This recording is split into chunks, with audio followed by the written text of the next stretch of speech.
Welcome everybody to Meowy Hour. I'm your host, Arden Moore, and of course, we've got our host, Rusty the Performer. Woo!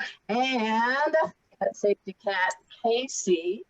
I'm also joined today by my co-pilots. This show is presented each and every Wednesday by the Cat Fancier Association. And with me today, and Teresa, we got to see your beautiful face for just a second.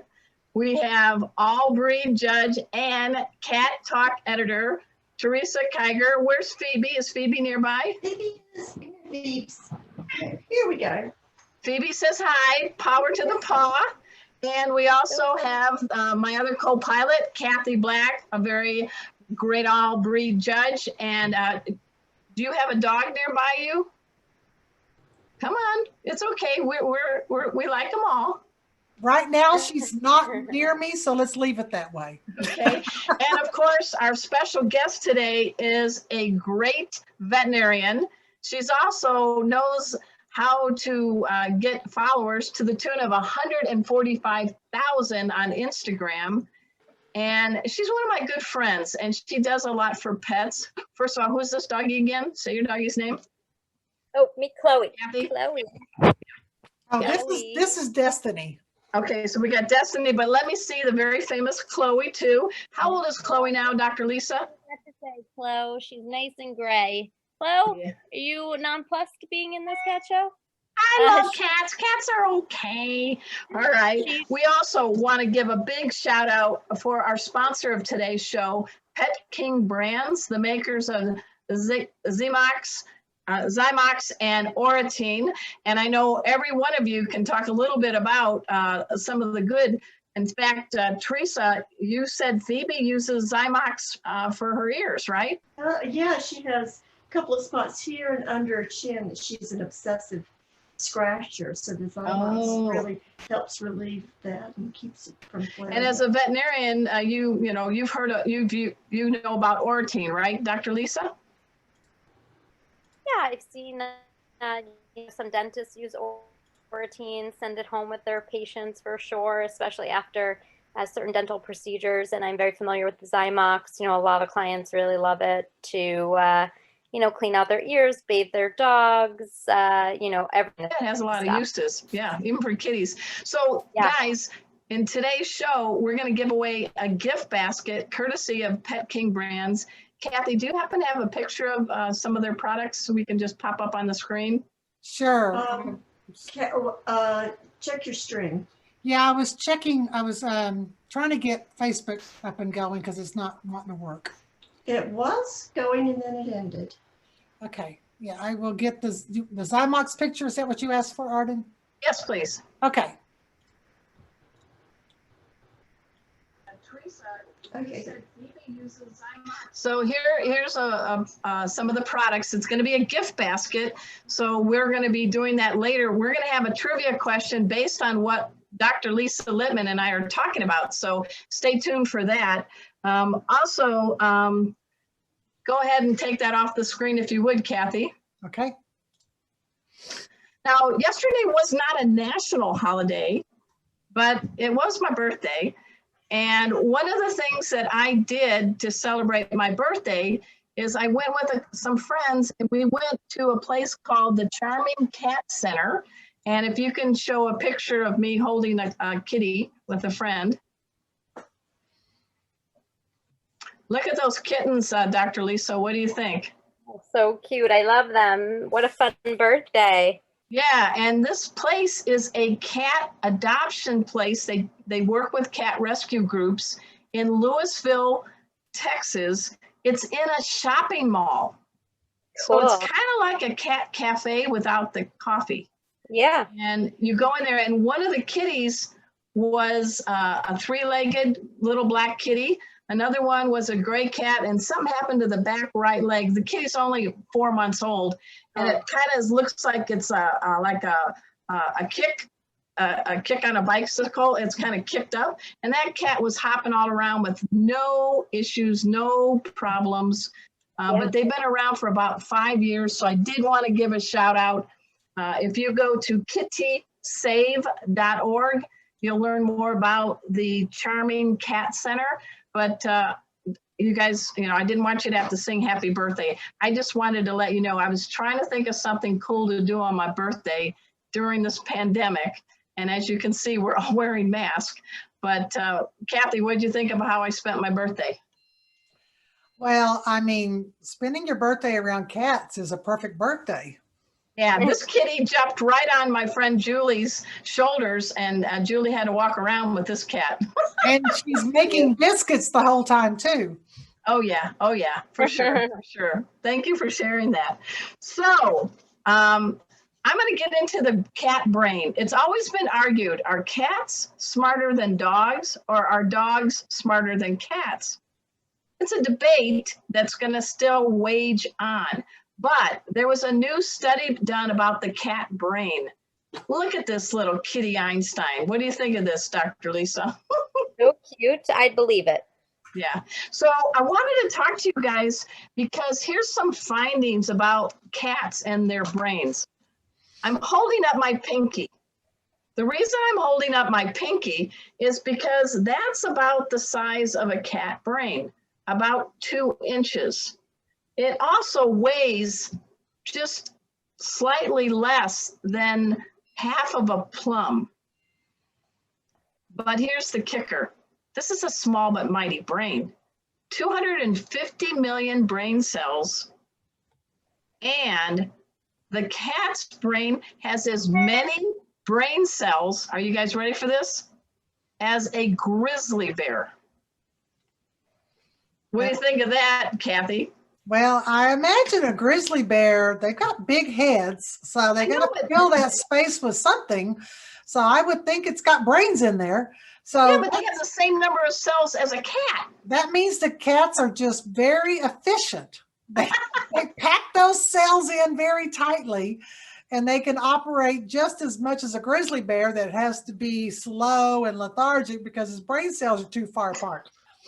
What do you think about that? I mean, you probably get people asking you all the time, Dr. Lisa, about a cat's intelligence, but did that surprise you about the size, the number matches the bear?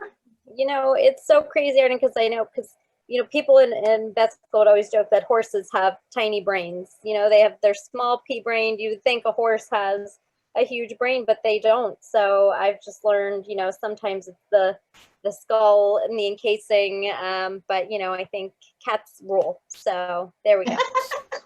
Well, the other thing about the study they found is that, yes, they've confirmed what all of us cat advocates knew. Cats can recognize our voices. And what they're saying, they know that it's you and not some stranger saying, here, kitty, kitty, kitty, kitty, kitty. What do you think about that, Dr. Lisa? You think that's true? Oh, I know it. I mean, there's no question to me that, when I've seen cats who are Cujo. What's that cat term for Cujo? Yeah. I've seen cats that are Cujo in the clinic, but then their owners get there and they are just pussycats. So they are just, there's no question to me that cats 100,000,000% know who their owners are. Well, I think they also should know how to bribe a cat judge. So, Kathy, have you ever had a cat that you just sensed knew you were the judge? Really brought their A game, put that tail up, fluffed it up. It's interesting. I've had a couple of very strange ESP moments with the cat Really? when I'm judging them. They usually will tell me which toy they prefer. So I usually have about 5 or 6 different toys. And so I usually will get the toy that they're telling me somehow that they want. But one time I had a cat, and I had judged this cat several times, and I could just tell he was happy. He was telling me I had a girlfriend this week, and I am so happy I finally got to have a girlfriend. And I said out loud, this guy is telling me that he is so excited because he finally got to have a girlfriend. And his owner cracked up and she said, we put the cat in the crate with him that we thought was the spay. And on the way to the cat show, he bred that cat. And somehow he told me that, and everybody thought that was just hilarious. Smoking a cigar, come on. Yeah, Kathy. you could tell he was just so excited. So sometimes I've had the cats kind of convey things to me somehow through ESP, but that's just one instance that came to mind that was just hilarious. That somehow I knew that had happened. Well, the other thing is, it's interesting, is that their anatomy is similar to ours, but their brains go front to back rather than top down. I don't know what that means. We have a veterinarian in the house. What does that mean? How's their brain? Front to back instead of top. I don't know. I mean, maybe they're just more sort of like, forward, backward, sort of linear like this. But, instead of like this, the brain, I don't know, must have more. I've seen the brains, they're very anatomic. I would say they look anatomically similar to probably the rest of ours. They're small balls with little gray and white matter and brains. They look like brains. Take her word for it. Don't be opening up your cat's head today. Right. We don't do that. The last fact about cat brains, which I thought all of us can relate to, if we've ever eaten ice cream too fast, we get that brain freeze. Well, they can get brain freeze if you give them one of these, cat safe kitty popsicles. They can actually, the cold in their brain can also make them like freeze like this, like if you had a bad Wi-Fi connection. Have you ever seen a cat with brain freeze, Dr. Lisa? I can't say I have. I don't think I've fed enough cats ice cream. So again, be kind to your kitties. All right, so those are kind of the things I wanted to let you know, ripped from the headlines for this week on Meowy Hour. Now we're getting ready to give our trivia question. Now, guys, here's how it's going to work. To make it easy on Kathy Black, because she's the one that has to track all you guys down when you win, we're going to ask you to put your answers on Facebook, right, Kathy? Yes. And you've got a few days, so tell your friends. So we're going to give away 2 copies of my book, Fit Cat, Tips and Tricks to give your pet a longer, healthier, happier life. When I autograph it, it's worth a nickel more. And so here comes the trivia question. You guys ready? All right. In 1963, there was a cat that was literally out of this world. This is the one and only cat to go up in space and come back. And what was the name of this kitty? Was it A, Fifi, B, Felicete, C, Franny, or D, Frankie? So again, A, Fifi, B, Felicete, C, Franny, or D, Frankie. And while you're getting your brain noodles working on what that can be, I wanted to let you know that this cat, we know about the dog Lacta, and there was Ham the chimp that went up in space. But on October 18th, 1963, this French cat, a tuxedo cat, which means what, good judge, Kathy, what's a tuxedo cat? Well, it's usually a black and white bicolor. Yes. Yeah. So this cat went up in space above the earth and experienced weightlessness and came back down 15 minutes later safely by parachuting down in a little space capsule. Oh, You know about this cat, Dr. Lisa?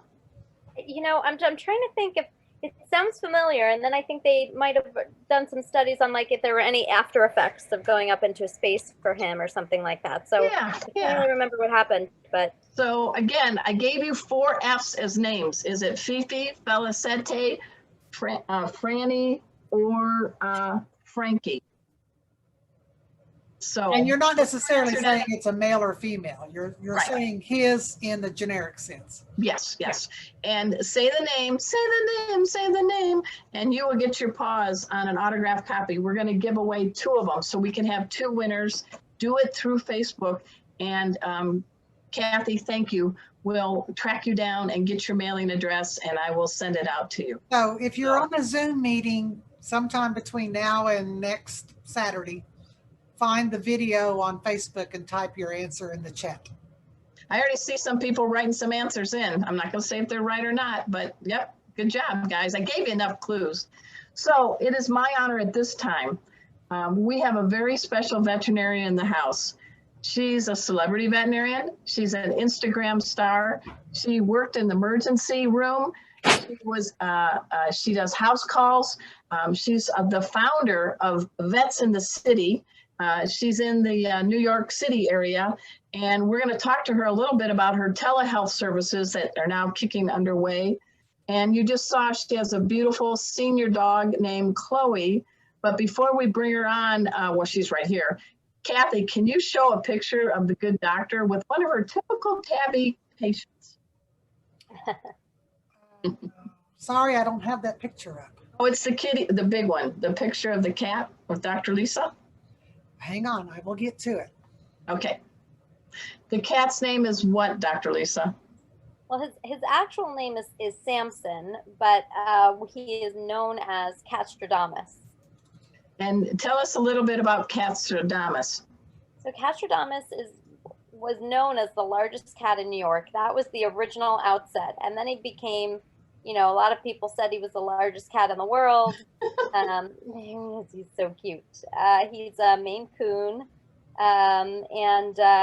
You know, there was an article on him in the New York Post, and then we did everything together we had like over 80 million views on the Dodo. Did everything from Inside Edition, Harry Connick Jr., Good Housekeeping, TMZ, Wow.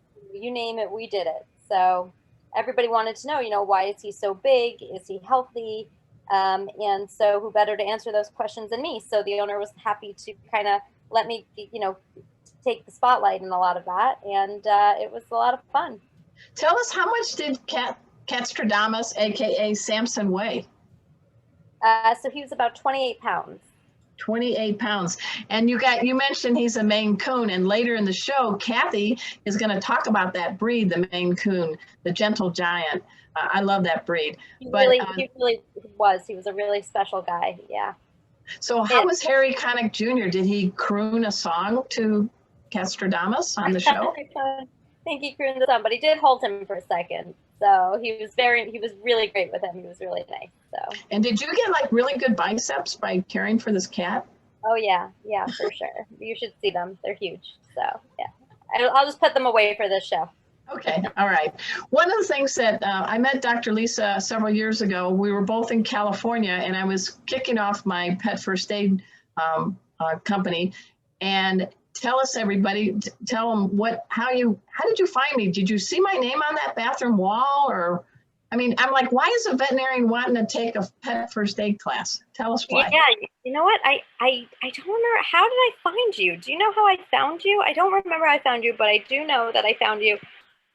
And, you know, I had just graduated veterinary school. I'd almost not even practiced before. And I thought, well, this is a really cool thing. You know, I'm going to know how to do this in a hospital, right? But in the hospital, we have tracheal tubes and ambu bags and, you know, epinephrine and all that stuff. So what can people do at home? How can I empower the people that I know and love and the clients? Because often what you do before you get to the clinic is paramount, and time and seconds in these instances really count. So, so what's out there? What are people learning? How can they be empowered? You know, knowledge is power.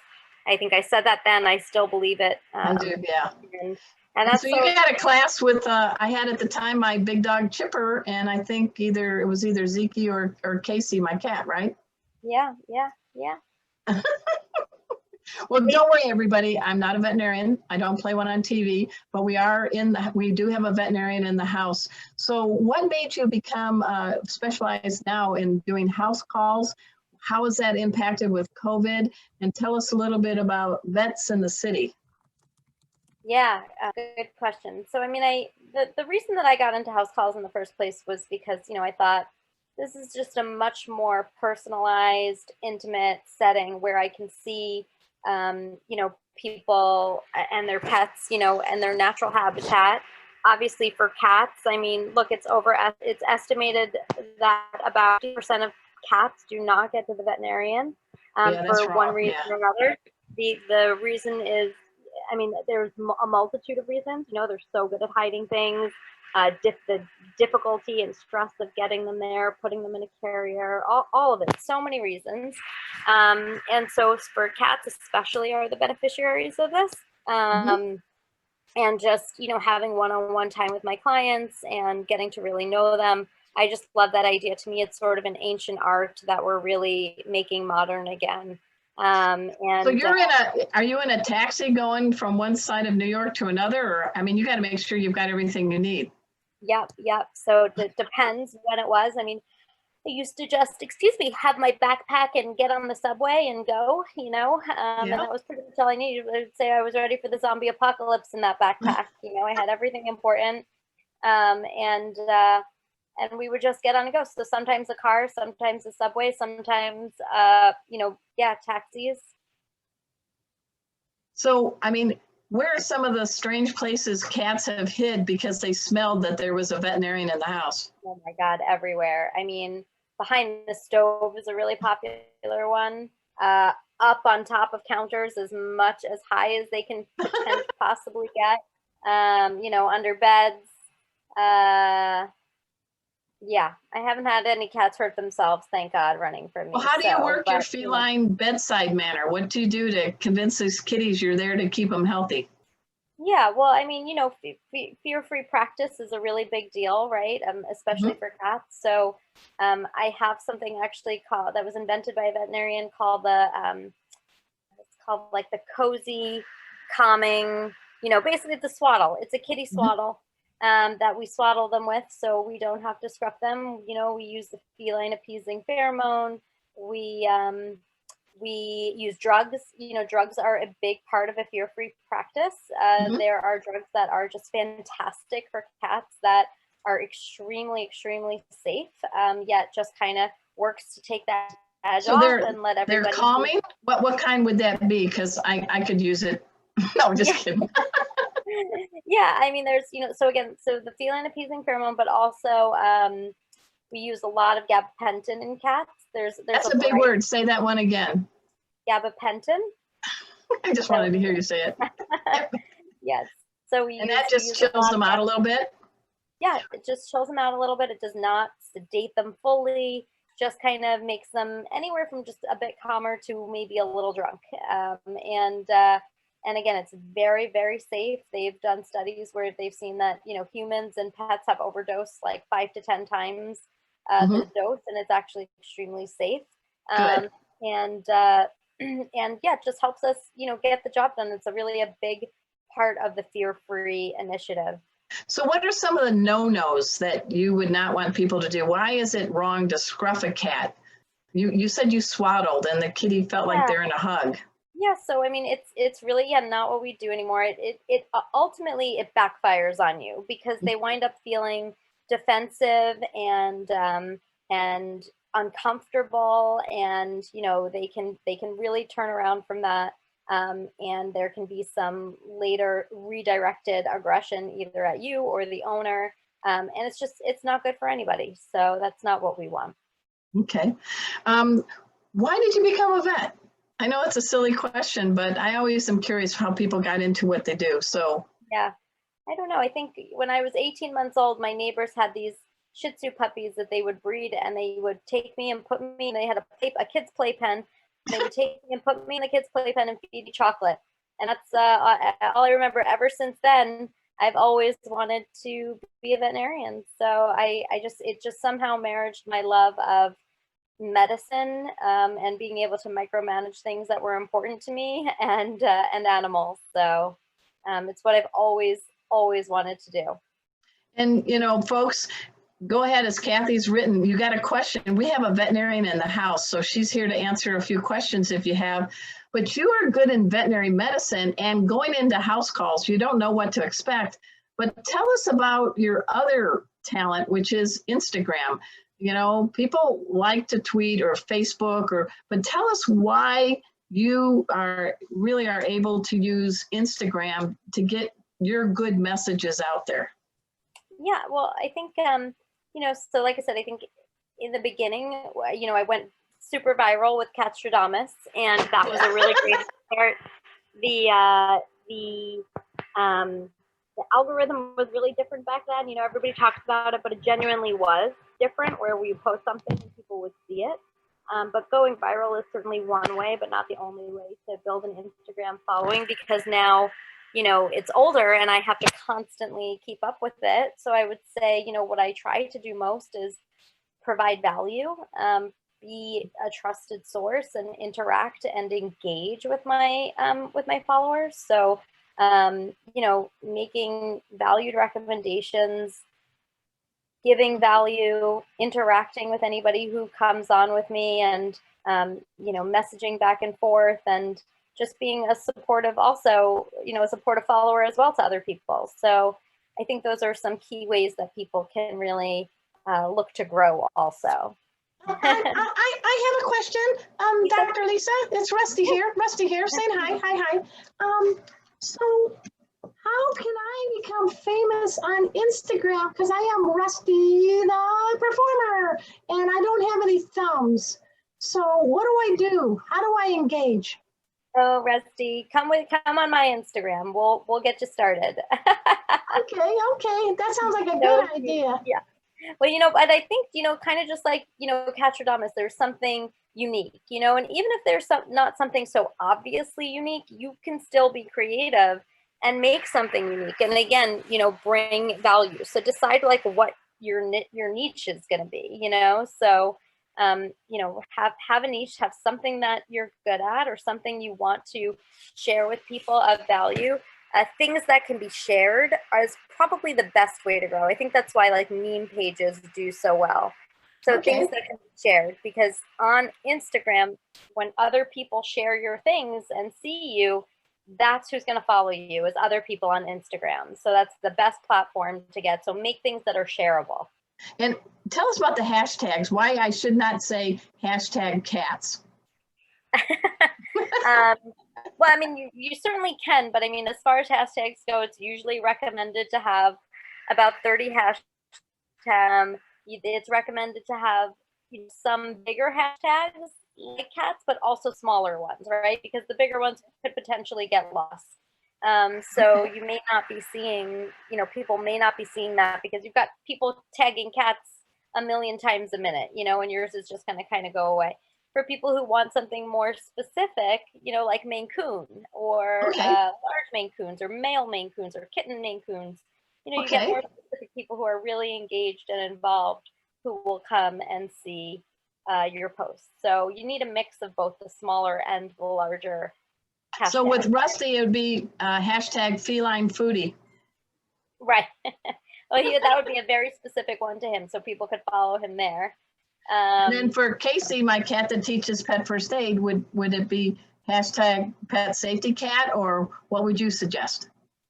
Yeah, I mean, if you want to make his own hashtag where people can go and find him, but if you're using hashtags for people to find you already, it should be people who are using that, existing hashtag. But certainly it can also exist to just be for his fans. Okay, so you create a hashtag and then you also look around and get something that's going to get some engagement back and forth for those hashtags. Exactly. So you're doing a lot of hashtags after your post. Well, how many hashtags on average should you post after you make a post? They say about 30. Sometimes I do it, sometimes I don't. If I'm lazy, they can be hard to come up with. They do take a lot of work. And then they say if you have less than 100,000 followers, you should put your hashtags in your comments, in your actual copy. So some people wonder about, should you put the hashtags in your copy? Should you put your hashtags in your comments? And there was a study that showed that they did best for people under 100,000 followers in the actual copy. So if I'm under 10 right now, I better like open the buckets, huh? Use your 30 hashtags and keep them in your copy, and do a mix of big and small hashtags. Okay, and I noticed one of your hashtags, I really drew my post on Instagram. You used the effective use of the word period when you were telling, from a veterinarian standpoint, never to use hydrogen peroxide ever to clean a wound on a cat or a dog. And tell us why every word, don't, period, use, period, hydrogen, period. Why did you do it that way? Oh, for emphasis. I mean, I cannot emphasize enough that hydrogen peroxide is not for wounds. What's the danger? So hydrogen peroxide, number one, it burns. Okay, and there's no reason for that. But moreover, hydrogen peroxide is actually what we call cytotoxic. Cyto meaning cell, toxic meaning toxic to the cell. Oh, okay. So it actually kills cells and actually prevents cellular healing, thereby predisposing to infection. So not only are we preventing healing, we're actually predisposing to infection. You know, that's really with chronic use, but there's just no reason to burn and flush out a wound. Water has magical healing properties. So water is fantastic if you need to flush out a wound, copious flushing, or a saline solution is even better because it matches, you know, what's called isotonic, or matches sort of the fluids, you know, in our system. And so saline is also great. If you have eye wash solution, you can take like a little bottle of eye wash and flush. It's really great to just squeeze and flush a wound really well if you need to. So those are fantastic. The only thing that hydrogen peroxide is good for is for inducing vomiting. And you know what? That doesn't even work in cats. That's for dogs. That's really cats. I mean, cats can be extremely difficult to induce vomiting in. Even Why in a do you think that setting, is? Why even is with that? our drugs. You know, because they're little aliens. Their vomiting mechanism, I guess, you know, when we try to induce it, it just doesn't take as well. So my cats have no trouble throwing up. I have one that does at least twice a week. Yeah, well, so that's another thing. That is another one of my favorite topics to talk about, is that, you know, I do often get, I was going to say, Arden, when you asked me before this, if I had any favorite topics, this is actually one of my favorite topics with cats. You can purge with your information. Go for it. Yeah, I cannot tell you how many times a day when I'm in appointments with people with cats who say, my cats vomit, you know, they vomit once or twice a week. And I said, well, you know, it's actually not really normal. It's not normal. It wouldn't be normal if I were to vomit once or twice a week. It's not normal if they vomit once or twice a week. And so I know it looks, and you know, I had my old cat did the same thing too. And, you know, I know it looks kind of normal because they just like vomit and go about their day and they seem totally fine and it's no big deal. But the truth is, there's a lot of reasons for this. Food intolerance, food allergies, chronic pancreatitis. And so it's not something that or people will also blame hairballs, but actually they're finding that even with cats with hairballs, they may have actually some motility disorder.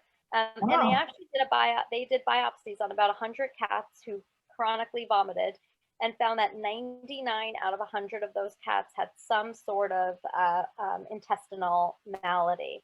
And so even if it's as simple as, again, inflammatory bowel disease, food intolerance, chronic pancreatitis, there's a ton of reasons why cats might chronically vomit and otherwise seem okay. But the bigger point is that we don't want it to smolder. It's something that I love quashing right away. And people, again, I cannot tell you how many people say to me, my cat eats really fast, which is why they do. And I say, well, you know what? I guarantee if you slow down your cat from eating so fast, it would still vomit. And that's just not the reason.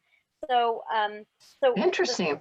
The thing is, this is not something I want to smolder, because if we let this go and, you know, we have all of that inflammation can turn into inflammatory bowel disease, can predispose to low-grade lymphoma, which is a very common type of intestinal cancer of cats, unfortunately.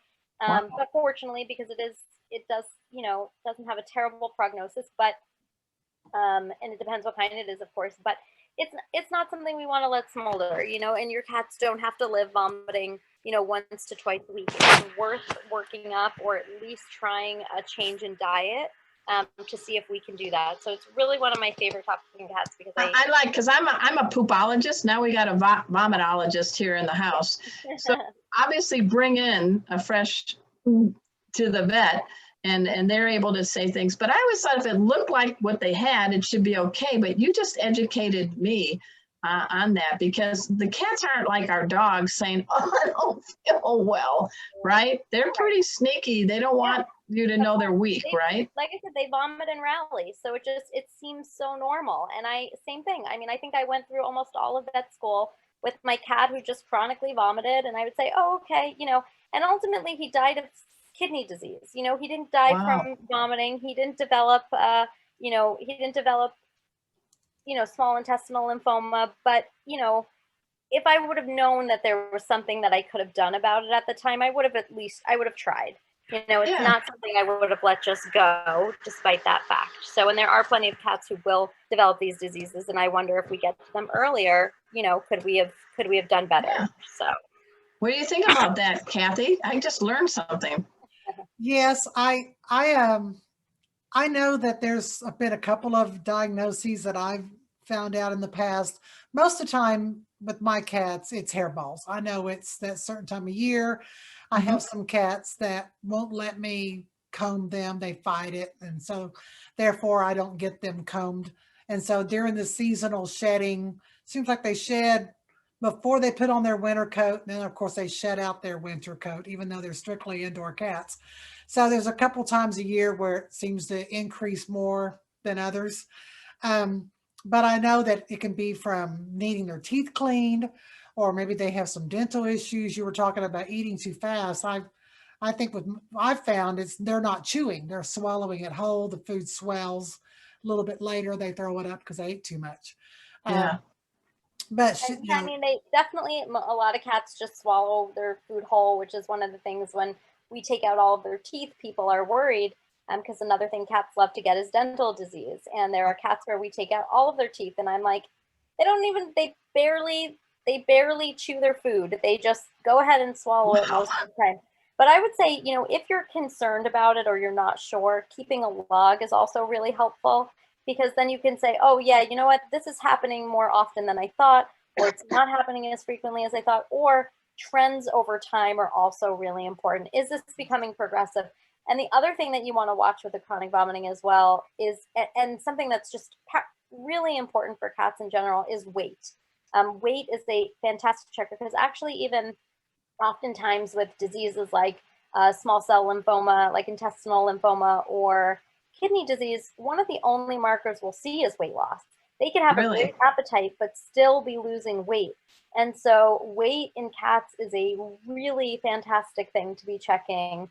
At least every, I would say, for an older cat, at least every 6 months. But if you're not sure, I'm glad you mentioned that, because I was going to say the same thing. As long as they're healthy, they're not losing weight, you might be able to chalk it up just as hairballs, but you need to monitor their weight to make sure there's not something else going on. So what's the best way to weigh a cat in the house? Do you put them on a scale with a little tuna juice so they lick it so you can get the marker, or what would you recommend, Dr. Lisa? Yeah, that actually is also a really fantastic question, because, I think that for bigger cats, probably cats like around 10 pounds or over, maybe above 8 pounds, that you can potentially hold them, get on your scale, get off, and then weigh yourself. However, I will say, cats that, especially for cats who are smaller, I mean, even, a half a pound can make a very significant difference. Yeah. And so sometimes it's just worth investing in that baby scale. Baby scale on like Amazon is probably like $40 or something, just like the ones that they use out of that clinic. I mean, if you really want to get, semantical about it, then a baby scale would be the best way to go, because a half a pound again can be really significant for these guys. We have a couple of questions if we have time. Oh, good. Yeah. So go ahead. One of them was asking, what kind of sprays do you recommend for calming the cats? If you don't want to give them the gabapentin, is there some kind of spray you would recommend? Yes. And the other one was that their cat has turned aggressive all of a sudden, and they kind of wanted some advice as to what to look for with the cat turning aggressive toward people and other cats. Yeah, cats and aggressions it's a really hard one, and I definitely cannot recommend, seeing your veterinarian and getting a workup, because it can be for there's a lot of different things we want to rule out. Pain, hyperthyroidism, anything else going on inside the brain. But if we ruled all of that out, then cat aggression is unfortunately not uncommon. Finding certain triggers for this type of aggression. And again, what's hard is that we talked a little bit about redirected aggression, like with scruffing cats.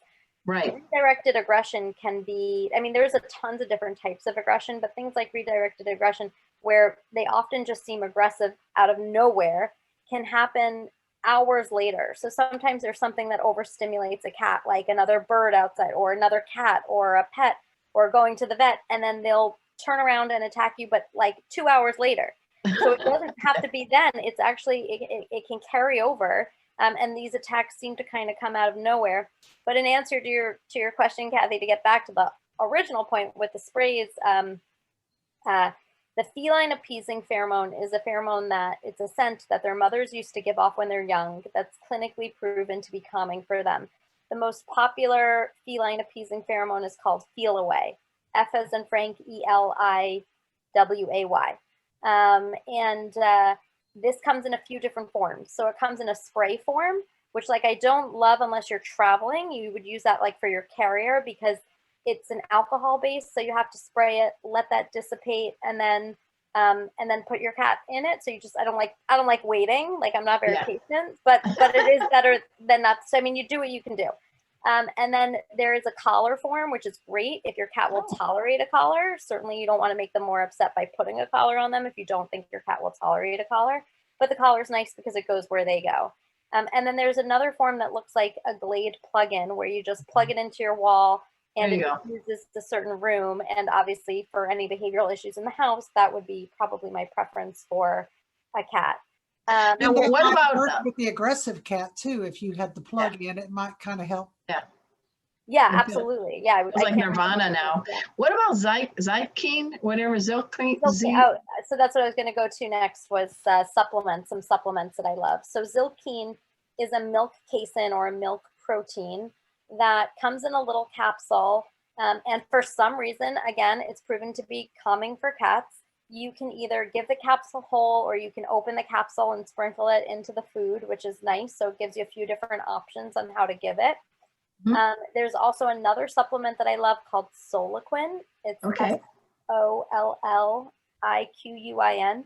And that's like an herbal Prozac. So if you have a cat with generalized anxiety, that's for like everyday use, for generalized behavioral issues. You actually give it every day, and it kind of builds up over time, and it takes about 3 weeks to take full effect. And so that's for kind of everyday constant use. And then there's another treat that I love for more situational use, right? Like, so for if you go to the vet and you don't want to use gabapentin or you don't have a prescription yet, called composure treats. So composure treats are like melatonin and L-theanine, and you give that like once 2 hours prior to going to, or prior to a stressful event, like having people over or going to the vet, and seeing if that will work. And then of course there's just a good old Prozac, which I'm a fan of. Prozac can do fantastic things for cats and really give people and cats their quality of life back and be very safe. But so we have Feel Away, we have the Zycine, we have the Solaquin, we have I'm writing it all down. Let's see. You have Prozac, and then you have the Composure. Did I do it right? Yeah, Composure treats, Zilcine, Solaquin, the feline appeasing pheromone. Yeah, right. Okay. All right. Well, we've been talking with Dr. Lisa Lippman, and I want you guys to write this down. Please follow her at drlisalippman.com, vetinthecity.com, and her Instagram link is at drlisalippman, because I know after the show, we're going to get you up to at least 146,000 followers, Dr. Lisa. I love it. All right. Stick around because we're going to move now to a breed profile. But the question that we're going to give away today, and that's the gift basket from our sponsor, Pet King Brands, Zymox and Oratine. Were you guys paying attention when I talked to Dr. Lisa? We know that the cat's nickname was Catstradamus. But what was the name of the Maine Coon who was a media darling at 28 pounds that Dr. Lisa took everywhere? And it starts with the letter S. Did I give enough clues, guys? I think so. Yeah? What do you think, Dr. Lisa? Don't say the name. And I think so. they will win that beautiful gift package that we have. Yeah. Yeah, from Pet King Brands, which we really thank. Right now, we're going to turn the camera over. Stick around, Dr. Lisa. We're going to have Kathy, our all-breed CFA judge, talk about the Maine Coon. I'm going to disappear for a minute because I'm going to get my ingredients ready for our kitty cocktail we're going to do at the end of the show. Take it away, Kathy. Okay, well, I think it's very fitting that Lisa had a Maine Coon. So let's talk about the Maine Coon cat. The Maine Coon cat started in the state of Maine. And so that's how it got its name. There's a couple different stories. One is that they thought the raccoons were breeding cats because the cats came out with ringed tails, like similar to what a raccoon has. There was also a story of a Captain Coon, Kuhn, who had long-haired cats that was come over from the Viking ships and dock in the state of Maine. The cats would get off and breed our domestic short hair and then make a cat that was a shaggy coated cat. So they said that was one of Coon's cats. So we don't really know how they got their name, but they are named after the state of Maine. The Maine Coon is our natural long-haired cat of North America. So it is a naturally occurring cat. So if you have a cat that has a shaggy coat, it probably traces its lineage back to the Maine Coon. Of course, to call it a Maine Coon, we have to know its pedigree. So we have to know that both parents were pedigreed Maine Coons. But a lot of people say they have a Maine Coon cat because they probably do have something that goes back to those ancestors. So it is our Native American long-haired cat, first recognized in the state of Maine. It has a very sturdy, rugged appearance. It has a shaggy coat. It's not one length overall. Has three distinct lengths, so they can get the ruff across the neck, they're shorter across the shoulders. They have the breeches and the fuzzy tail. They carry that tail very proudly, and they use it for warmth. They have hairs that come out between the toes so they can walk on the snow. It's kind of like built-in snowshoes. And they have very tufted ears to help keep them warm. And they have this big flowing tail to kind of help wrap around and keep the wind and the snow and the cold away from their face. They are called the gentle giant because these cats do tend to run between 12 and 18 or more pounds. And yet they have a very sweet, very gentle, very laid back type personality. So a lot of people refer to them as the gentle giant. Here's just a couple of pictures that I grabbed off the internet. These were my cats. This was a litter that I had back when I used to breed Maine Coons. This was one of my females, and this was a couple of her kittens. But Maine Coons come in every possible color except with the Siamese gene. So they will not be pointed or have the Siamese markings. So you have here like a silver tabby, or maybe that's even smoke or something underneath there, but I think it's a silver tabby. You see a solid white one here. These are brown tabbies. We have another brown tabby and a red tabby. They come in all kinds of colors. This is a cameo and white. Here's another solid white. This one is a smoke. You can see the silver or the white undercoat. When the cat is not moving, it appears solid, and when it moves, you can see that white undercoat. Here's a cream. We were mentioning the tuxedo cats earlier. Here's four little tuxedo Maine Coons. The Maine Coons can be large, and I recommend that you get one from a reputable breeder. If you're looking to add a Maine Coon kitten, ask about hip dysplasia. Make sure that that breeder is checking their cats and that they're producing good, healthy cats with good, solid structure. Because these cats do get large, you want to make sure that you have a good, healthy cat. They don't have a lot of issues with other things. Maybe a little bit of cardiomyopathy, but not usually rampant through the breed.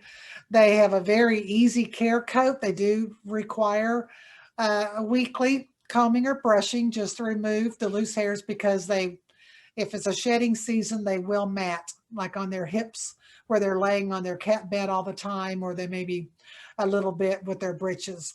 So that is my Maine Coon presentation. Wow, very good job. Casey goes, pause and applause, pause and Pause applause. applause. I got pause applause from Casey. Thank you, Casey. Purring. Dr. Lisa, what'd you think? I know you had Castramatus, which had a name that started with the letter S, his real name. That was the media sensation at 28 pounds. But did you want to add anything quickly about the Maine Coon? No, yeah, I mean, I think from my perspective, the only thing was, the HCM, the cardiomyopathies, which she touched on, and that's really it. So, yeah, I learned some things too. Yeah. All right. Letter S, his real name. That was the media sensation at 28 pounds. Oh, somebody is, I guess it's repeating right now. Oh, sorry. I clicked on the wrong thing. I was like, deja vu. I hear my name and voice again. He's a dancing cat, dancing cat, dancing cat. Okay, Casey says, right now, he says, I don't have a driver's license, but I have one of these, a CCW card. So Casey wants Kathy to explain what that is. Look, he loves it. Oh, yeah, it's Look, awesome. I got Lola's in the mail. Oh, yay. My sweet little Lola now is a card toting member. So Lisa CCW, knows what we're talking about. What is this secret cat organization? it stands for Companion Cat World, and it is the Cat Fanciers Association way of recognizing all the non-pedigreed cats as well as the pedigreed cats. So every time you register your cat for a one-time fee of $13, you also can upload a picture and get your cat's lovely card toting membership card, as well as the discounts and other goodies that we offer. So everybody make sure you go to CFA.org, www.cfa.org/CCW, and get your cat registered today. And you guys, when you do that, we're getting more and more pet companies and all that are going to give you some bennies for being a member of this growing organization through Cat Fancier Association. That's right, Kathy? That's so right. What do you think of the, I mean, all right, this is sponsored, Dr. Lisa Lippman, by Cat Fancier Association. Have you had a lot of pedigree cats that you do house call vets? Because this is a show for all cats. But I wanted to ask you, in some of your clientele, do you have a lot of purebreds? I would say it's a mix. I mean, I definitely see them, and it's always fun to see and learn about the breeds. I would say, majority are probably cats that, people are getting that are mixed breeds. Yeah. But yeah, I see a mix of both. It's in New York City. You get a little bit of everything. Have you had any celebrity clients that you can hiss and tell? Yeah, cats only. Yeah, or no, it could cats or dogs. My cat celebrity clients. Let's see. I mean, Catradamus for sure.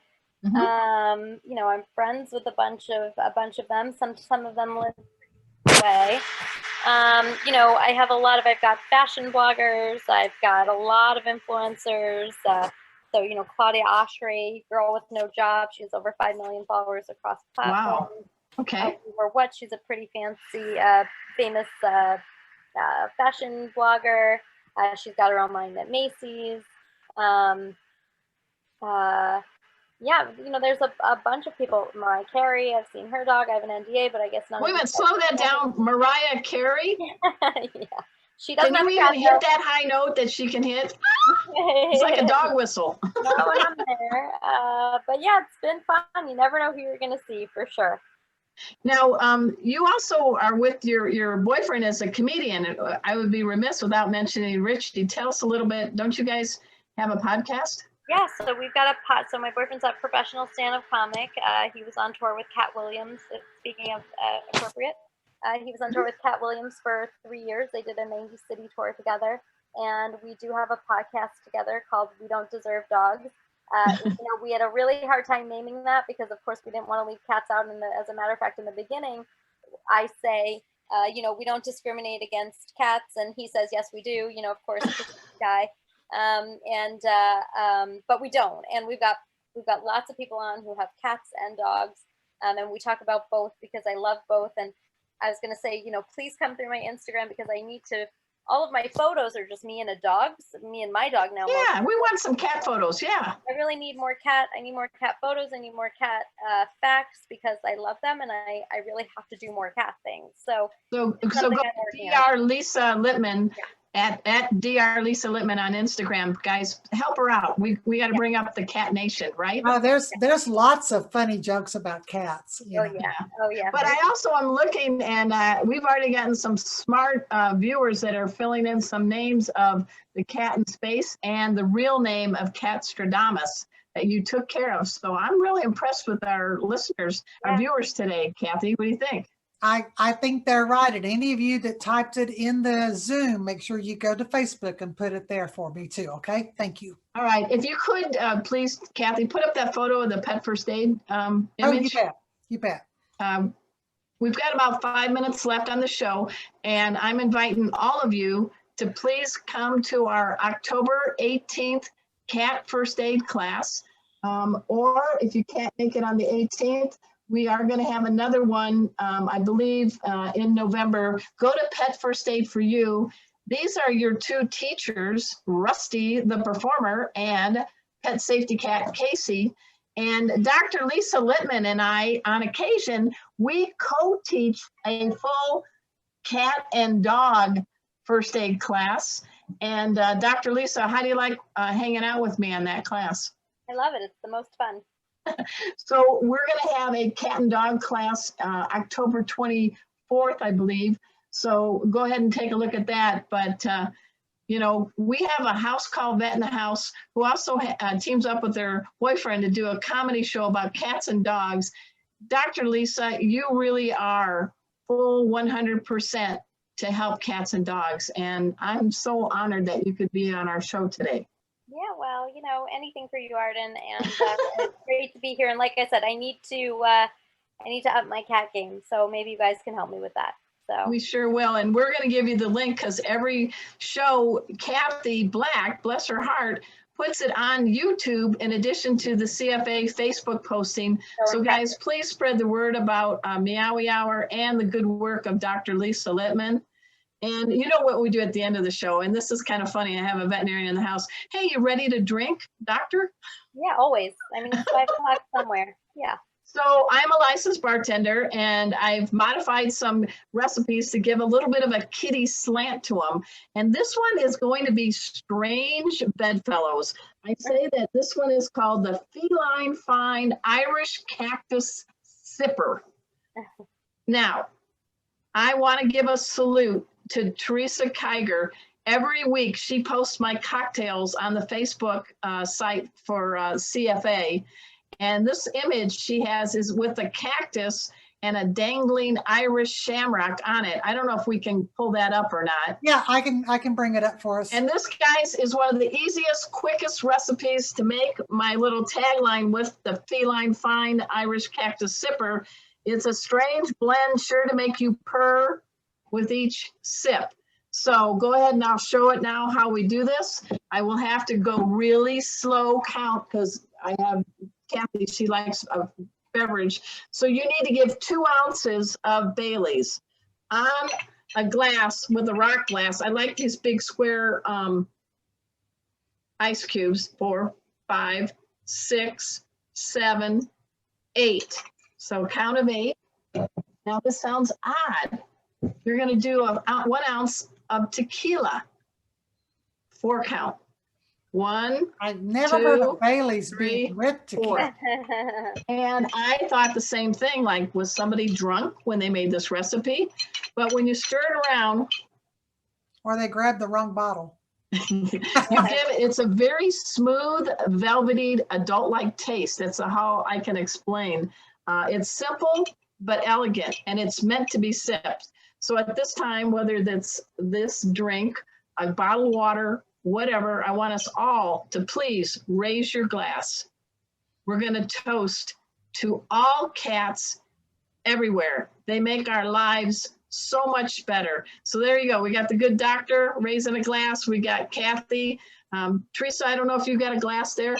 Casey's trying to smell it. No, Casey, there's nothing in there for you.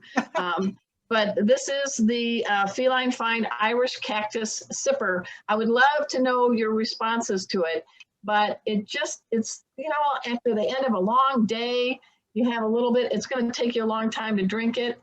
Every sip will make you purr. What do you think of this one? Cheers.